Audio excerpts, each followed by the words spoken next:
Et bonjour Jean-Michel Apathy. Bonjour Fabienne. Bonjour à Gilles Bornstein et à Guy Birenbaum. Et notre invité ce matin est ancienne ministre de l'Enfance, des Familles et des Droits des Femmes. Bonjour Laurence Rossignol. Bonjour. Vous vous êtes présenté lundi matin devant la grille en fer forgé du siège du Parti Socialiste de Solferino à Paris. Donc une bérésina venait de s'abattre sur ce parti et devant ce portail, vous avez eu des propos qui ont intéressé, qu'on n'a pas bien compris mais qu'on va réécouter. Le PS, est-ce que c'est le vieux monde aujourd'hui? Et vous voulez quoi, que je saute dans la Seine, que je me flagelle sur la place publique? Je continue de faire mon travail de militante engagée. C'est quoi ce coup de gueule? C'est face à l'impuissance Non, je crois que c'était face à quelques questions de journalistes qui avaient l'air de s'étonner que je sois encore là, après une défaite pareille. Il aurait fallu qu'on s'autodissolve immédiatement, personnellement et collectivement. Et j'ai répondu, non, je vais continuer. Je suis engagée depuis de longues années en politique. Les défaites électorales, ça fait partie de la vie politique. Mais après, celle-là, elle est un peu singulière quand même, comme défaite. Elle est inédite, je vous le concède. Elle est exceptionnelle dans son ampleur et dans sa signification aussi. Pourquoi? Qu'est-ce qui s'est passé? Je crois que c'est une défaite qui vient de loin. On aurait tort de n'analyser que les derniers mois ou les dernières années.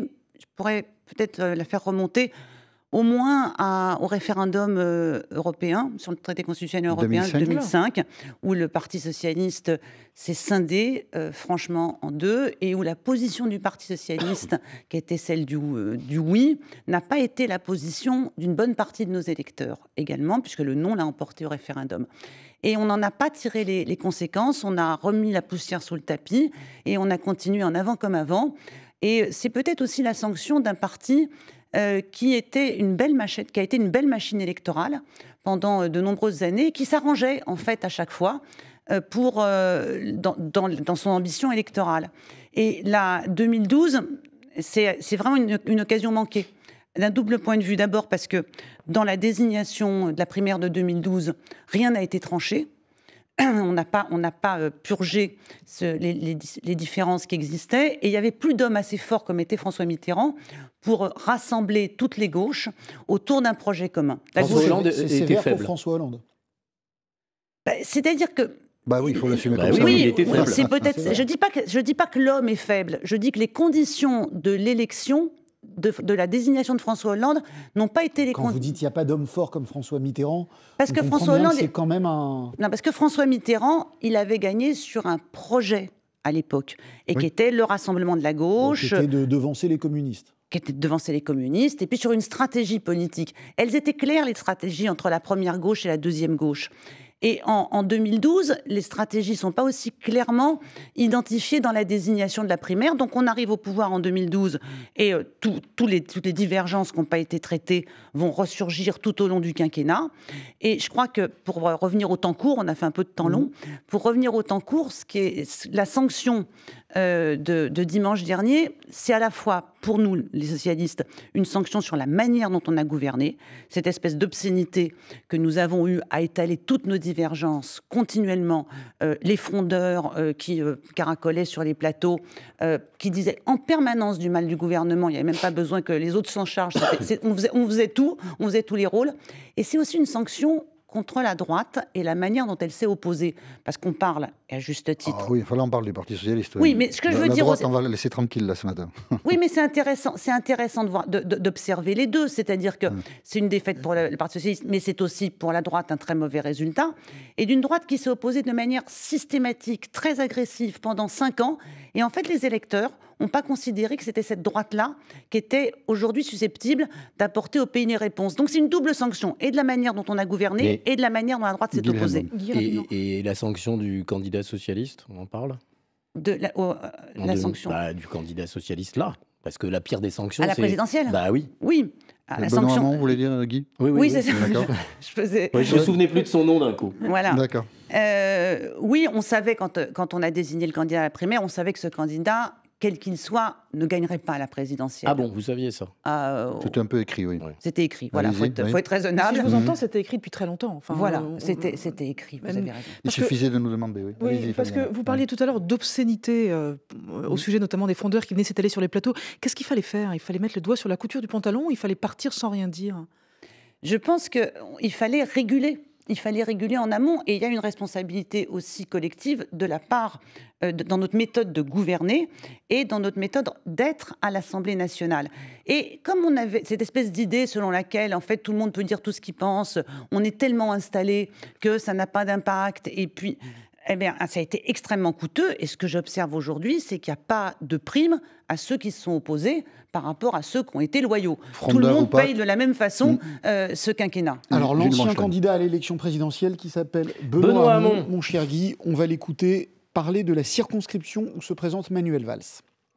Vous apportez votre soutien à Manuel Valls ou à la candidate de la France Insoumise? La France Insoumise, sans hésiter. Non, parce que c'est une candidate de gauche et que je pense que Valls est aujourd'hui sur un projet politique qui s'est éloigné de la gauche. Alors, un ancien candidat à l'élection présidentielle qui refuse de soutenir son ancien Premier ministre, qu'est-ce que ça vous inspire? Est-ce qu'on est dans la même obscénité que ce dont vous parlez tout à l'heure, par exemple? C'est représentatif, c'est symptomatique. C'est obscène ou pas? C'est au minimum indélicat, et après je me demande de quoi c'est porteur politiquement. Mais ceci dit, ça met le doigt au cœur du sujet, c'est quelle stratégie pour la gauche et pour le Parti socialiste demain. Est-ce qu'on peut continuer à vivre dans le même parti, vous et lui? Écoutez, on pourrait continuer et on devrait continuer à vivre dans le même parti, à condition qu'on ne vive pas avec les mêmes méthodes que celles qui nous ont permis de cohabiter au cours des dernières années, malgré les divergences. Vous seriez à Évry, vous voteriez Manuel Valls, vous? Incontestablement, je voterai Manuel Valls à Évry. Vous savez, j'ai soutenu Manuel Valls à la primaire. Donc vous auriez du mal à vivre dans le même parti avec Benoît Hamon aujourd'hui? Le Parti socialiste va avoir besoin de tirer les conséquences, pas simplement en termes de posture politique de ce qui s'est passé, mais en termes... C'est tellement difficile. Vous dites que vous n'êtes d'accord sur rien, en fait, que vous n'êtes plus d'accord sur rien, la gauche de gouvernement, la vôtre est celle de Manuel Valls et celle de Benoît Hamon. Alors, pourquoi vouloir continuer à vivre ensemble? Je ne dirais pas qu'on est d'accord sur rien. Moi, dans la campagne de Benoît Hamon, j'ai trouvé qu'il y avait des éléments extrêmement intéressants. Je pense que la manière dont Benoît Hamon a porté la question de la transition écologique, une vision pour la gauche de demain, je prends une partie de ce qu'a été la campagne de Benoît Hamon, et qui d'ailleurs a suscité de l'intérêt chez les jeunes. Il y a eu des débats autour de ce que c'était Benoît Hamon. Revenu universel, c'est pas honteux comme proposition. On peut en discuter des modalités. C'est pas une proposition qui est en rupture par rapport à une gauche de gouvernement que moi j'incarne. Laurence Rossignol, on se retrouve dans une minute. Tout pile, il est 8h40. Léo Chapuis est là pour l'essentiel. Les recherches reprennent ce matin dans le département de la Haute-Loire. Un homme est toujours porté disparu. Il était sur son tracteur hier soir quand de violents orages ont éclaté. Un déluge dévastateur. Plusieurs villages ont été inondés au sud du Puy-en-Velay. Les dégâts sont importants. L'autre grand titre ce matin, c'est ce spectaculaire incendie cette nuit à Londres. Un immeuble de 27 étages a été ravagé par les flammes. Une tour d'habitation avec 120 appartements. Il y a au moins une trentaine de blessés, mais ce bilan est évidemment toujours très provisoire. Et puis restaurer la confiance des Français à l'égard des hommes et des femmes politiques, c'est l'ambitieux objectif de la loi de moralisation de la vie publique. Le texte est présenté ce matin au Conseil des ministres. Cette loi, elle est portée par François Bayrou, le ministre de la Justice, dont le parti, le MoDem, est soupçonné d'emploi fictif au Parlement européen. C'est Laurence Rossignol, l'invité de France Info ce matin. Et la question, c'est vous, Jean-Michel Apathy. Ce sont les candidats soutenus par Emmanuel Macron qui ont raflé la mise dimanche dernier. Emmanuel Macron qui présentait le mouvement En Marche il y a quelques mois, qui n'imaginait peut-être pas ce qui allait arriver. On écoute. Je souhaite aujourd'hui entamer une nouvelle étape de mon combat et construire un projet qui serve uniquement l'intérêt général. Sépare aujourd'hui Laurence Rossignol d'Emmanuel Macron. Qui vous sépare de lui. Juste avant de répondre à votre question, on parle beaucoup depuis le début de la semaine des candidats socialistes qui n'avaient pas de candidat En Marche en phase 2. On peut peut-être dire un mot des candidats socialistes qui sont au deuxième tour. Et il n'y en a pas beaucoup. Oui, mais justement, c'est pas une raison pour ne pas en parler. Qui ont un candidat En Marche face à eux. Qui ont un candidat En Marche face à eux. Et je pense à, par exemple, Delphine Batho, qui fait un score remarquable, à Dominique Potier en Meurthe-et-Moselle, à David Habib dans le Béarn. Et Myriam El Khomri aussi. À Myriam El Khomri également. À Olivier Faure en Seine-et-Marne. Je pense que c'est... Voilà, on ne va pas tous les citer, mais je voulais en citer quelques-uns parce qu'ils disparaissent un peu dans le...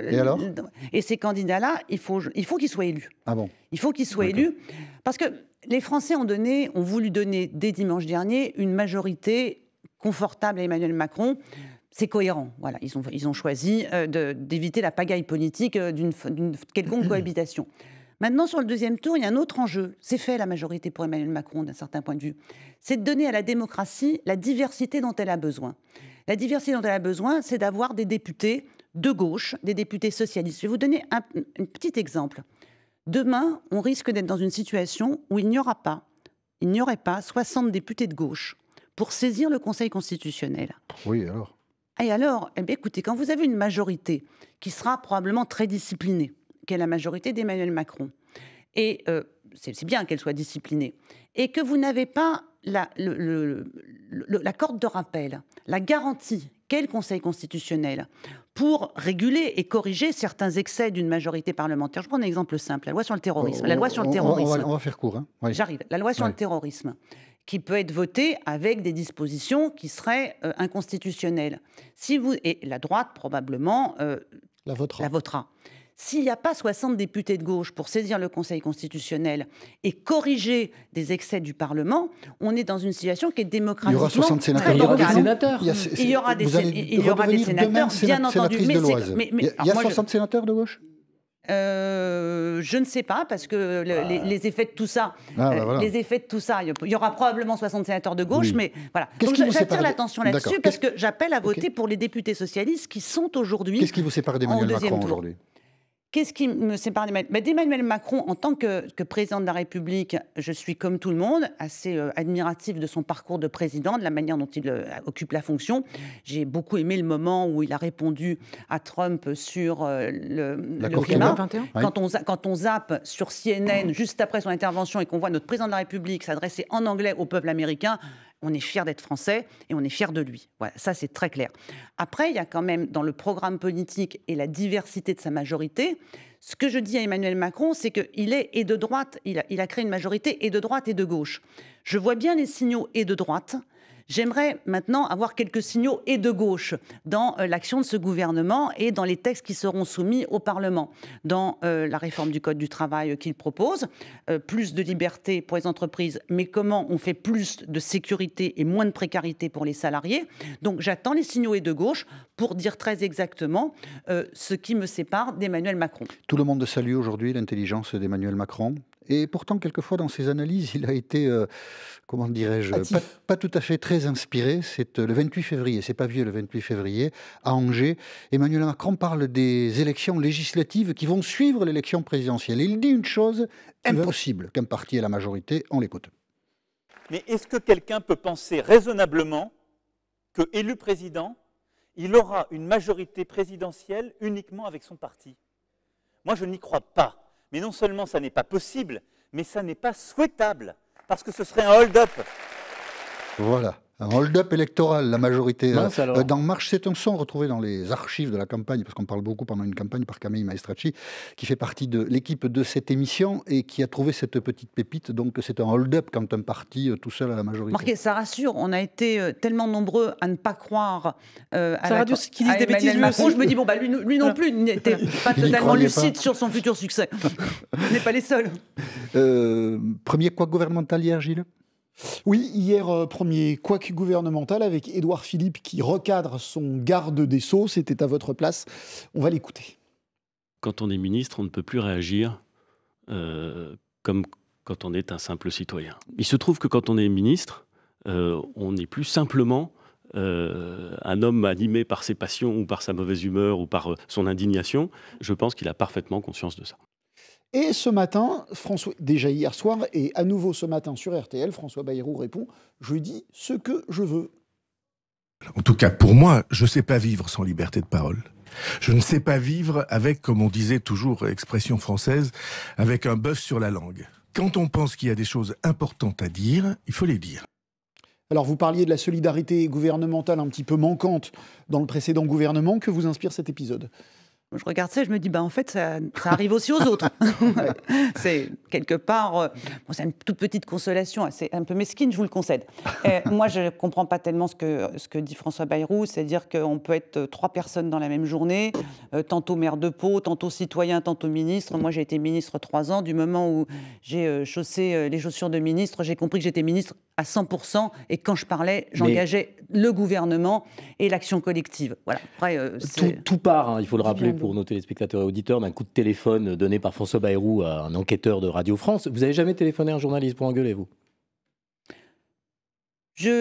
Pour l'engueuler, je crois pas, parce que je sais que le boomerang est en général un peu violent quand on engueule les journalistes. Il m'est arrivé de faire savoir de discuter avec un journaliste quand je le croisais, mais j'ai pas pris mon téléphone pour le faire. Et Bayrou a eu raison ou tort alors de le faire? Juste une précision quand même. François Bayrou a appelé Jacques Molin, qui dirige le service enquête de Radio France, avant la publication. Avant la publication, absolument. Parce que appeler un journaliste pour dire, vous savez, ce que vous avez écrit n'est pas juste, est mal formulé, est imprécis, ça fait partie de la vie. L'appeler avant, ça peut ressembler à une forme de pression. Jean-Michel a raison. On peut appeler un journaliste avant une publication pour dire, voilà quel est mon point de vue et je souhaite qu'il soit repris dans votre papier quand on sait qu'un journaliste fait un papier. Après, j'ai pas la conversation, donc je ne sais pas quelle est la teneur, entre guillemets, de l'engueulade. C'est la forme compte beaucoup dans une histoire comme ça. Est-ce que vous conseilleriez à Emmanuel Macron, si vous le demandez, de se séparer de François Bayrou? Oh là là, moi, je suis très modeste, je sors d'un gouvernement justement, vous voyez ce que les couacs... a géré comme il pouvait ses couacs, encore que vous observerez que les couacs font plutôt partie de la première partie du quinquennat que la deuxième, dans l'équipe gouvernementale, entre 2014 et 2017. Vous avez vécu des personnalités ingérables au sein d'un même gouvernement. Moi, je ne donne pas de conseil à Emmanuel Macron sur la manière dont il forme sa majorité. Je dis simplement aux électeurs qui ont à choisir et qui ont un candidat En Marche pour le deuxième tour, que si le candidat En Marche est un candidat du MoDem, c'est pas sûr qu'il vote durablement pour un candidat En Marche. C'est pas sûr que le candidat En Marche MoDem pour lequel il s'apprête à voter soit encore dans la dynamique de cette présidentielle dans les mois qui viennent. Pour terminer cette partie sur ce quinquennat qui commence, le projet de réforme de Code du travail que vous aurez à connaître, puisque vous êtes sénatrice de nouveau à partir de demain, c'est ça, hein? C'est un projet de loi tel qu'il se présente qui peut avoir votre suffrage ou pas?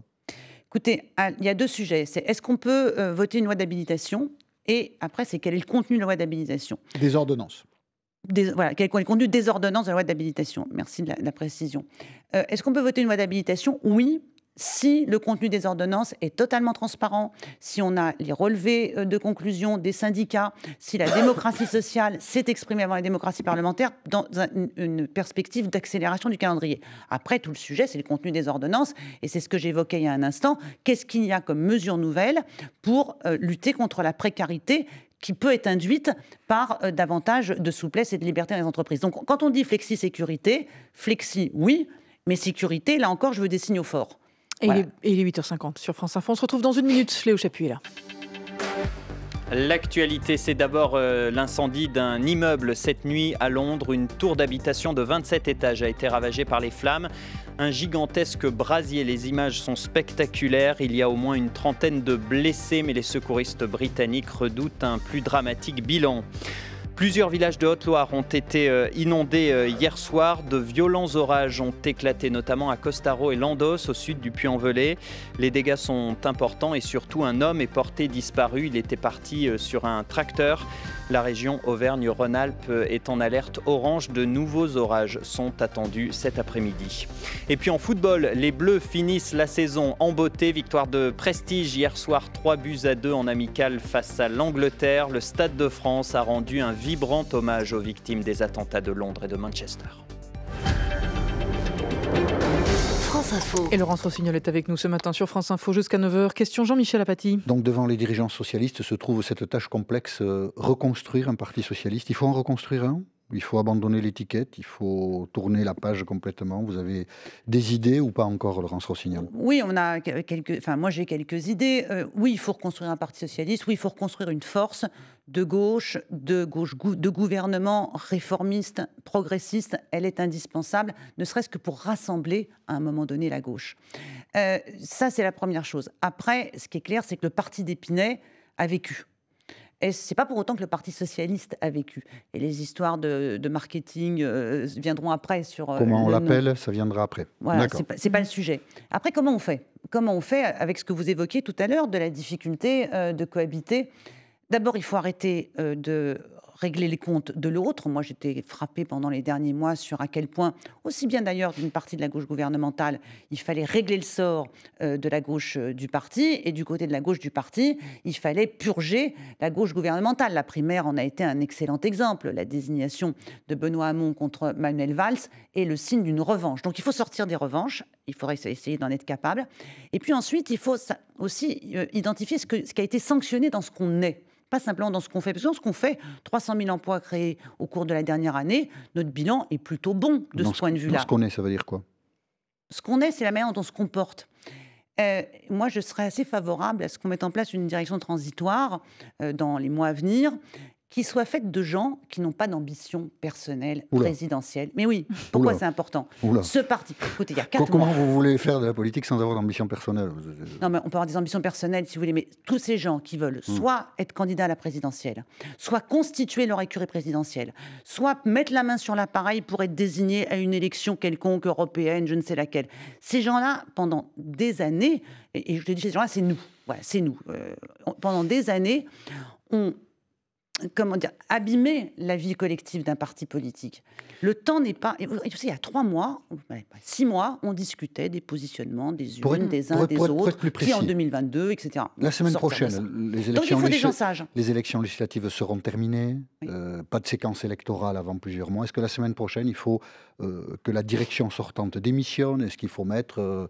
une direction collective que vous évoquez non, mais à l'instant. La direction collective, elle n'est pas alternative à la direction sortante.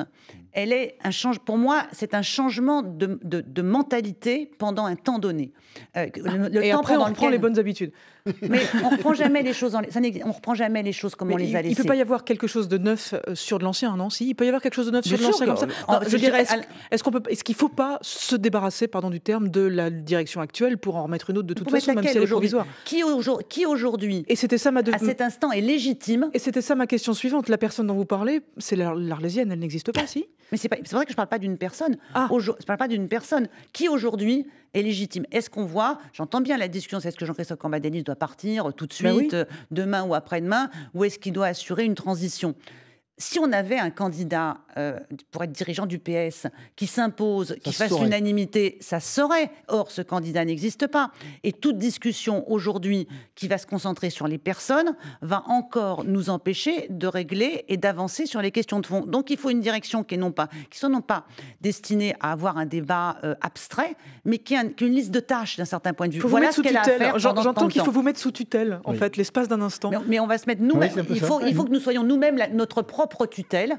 Et si un électrochoc comme celui qu'on subit en ce moment n'est pas capable de nous faire devenir raisonnables, alors là, il faudra vraiment s'inquiéter. Vous pensez que François Hollande a un rôle à jouer dans cette recomposition, ou vous jugez qu'il vaut mieux qu'il s'abstienne et que voilà, il vive sa retraite d'homme politique tranquillement sans revenir sur la scène politique?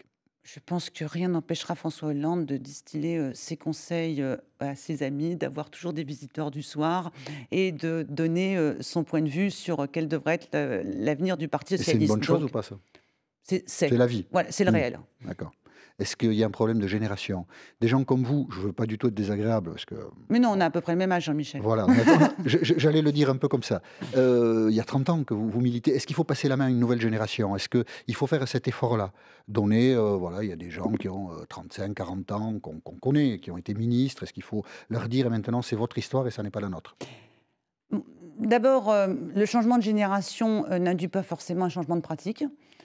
Donc, c'est pas le sujet. Je ne crois pas qu'on avance à grands coups de balai générationnel. Et je pense je reviens à ce que je disais, on a plutôt intérêt aujourd'hui à s'appuyer sur des gens qui disent « moi, je ne serai pas candidat à la présidentielle, je ne veux pas être premier secrétaire du PS et je ne veux pas me construire une écurie ».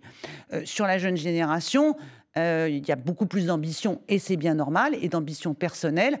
Je pense qu'on est dans le temps de la mise sous l'édredon des ambitions personnelles et revenir au collectif. Ça a quand même beaucoup manqué ces dernières années. Voilà, on est des militants avant d'être des ministres ou des futurs ministres ou des futurs présidents. Il faut revenir à ce que nous sommes, notre identité politique. Envoyer Benoît Hamon, il va soutenir un candidat de la France insoumise. Ça veut dire que Jean-Luc Mélenchon et son parti ont une force d'attraction auprès de certains socialistes. Est-ce que c'est une ligne de partage? Est-ce que le nouveau parti socialiste auquel vous réfléchissez doit plutôt se séparer de ceux qui sont attirés par Jean-Luc Mélenchon?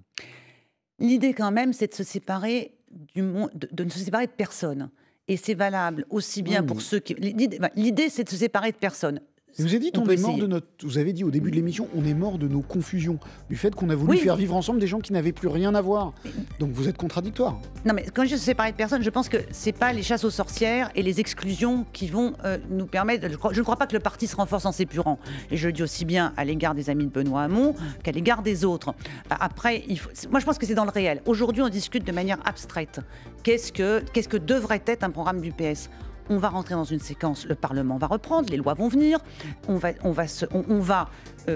s'opposer ou amender ou soutenir, et c'est dans le réel que se feront les clarifications. Et puis il y aura le mouvement social qui nous dira, le mouvement social c'est pas forcément la rue, mais c'est aussi le mouvement de la société qui nous dira aussi quelles sont ses attentes et qui peut les relayer. Merci d'avoir accepté l'invitation de France Info. Merci de votre invitation. Merci à tous, on se retrouve demain.